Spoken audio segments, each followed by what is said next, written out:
And I'd like to warmly welcome all of our participants who are joining us virtually this morning.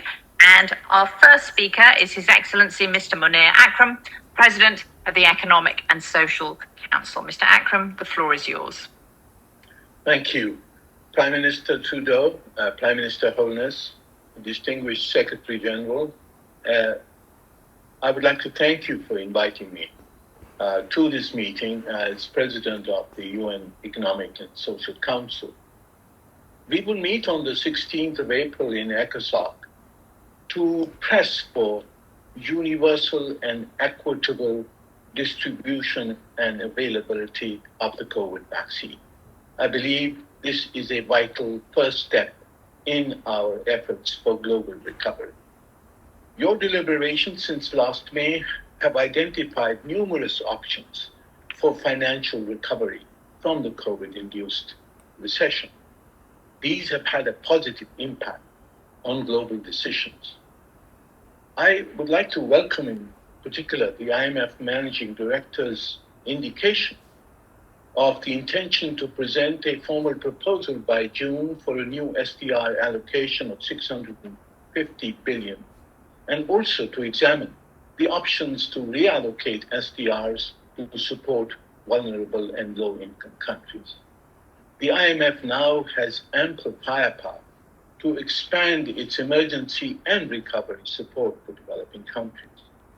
The multilateral development banks, especially the World Bank, are also in a position to expand their emergency lending to developing countries.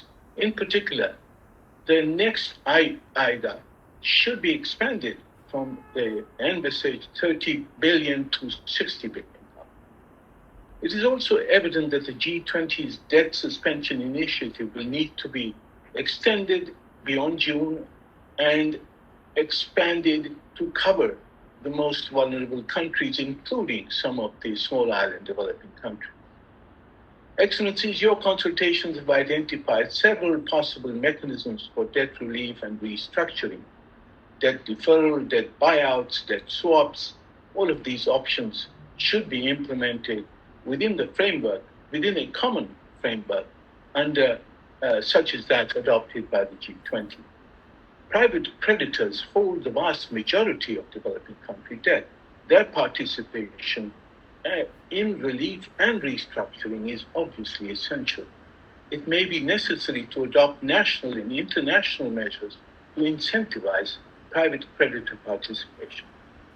To ensure sustainable management of developing country debt, it's also essential to review and update the global debt architecture. And various proposals have been put forward, including the possibility of creation of a public global rating agency.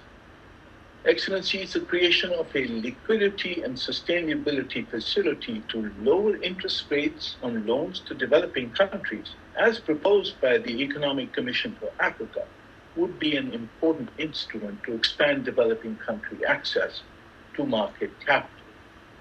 There is also general consensus that the recovery from the COVID crisis offers an opportunity to transition to sustainable growth model. To make this transition, developed countries must fulfill their promise to mobilize $100 billion annually in climate finance. It is also vital to find ways to access the $378 trillion held in private capital to mobilize at least $1 trillion a year in sustainable infrastructure investment. Without sustainable infrastructure, we will not be able to achieve either the SDGs or the climate goals. Finally, it is most concerning that an estimated $178 billion flowed out of developing countries last year to developed countries. I hope your deliberations will consider specific steps to halt and reverse this bleeding of resources from developing countries. Excellencies, the ECOSOC's Financing for Development Forum will hold a high-level meeting on 12 April. It will seek to capture the conclusions of deliberations such as yours and other meetings in its outcome document, which is currently under negotiations. I wish you all success in your important consultations today and look forward to your active participation in ECOSOC's FFT forum. Thank you. Thank you very much indeed to Munir Akram, President of the Economic and Social Council, and we look forward to what comes out of your April meeting there.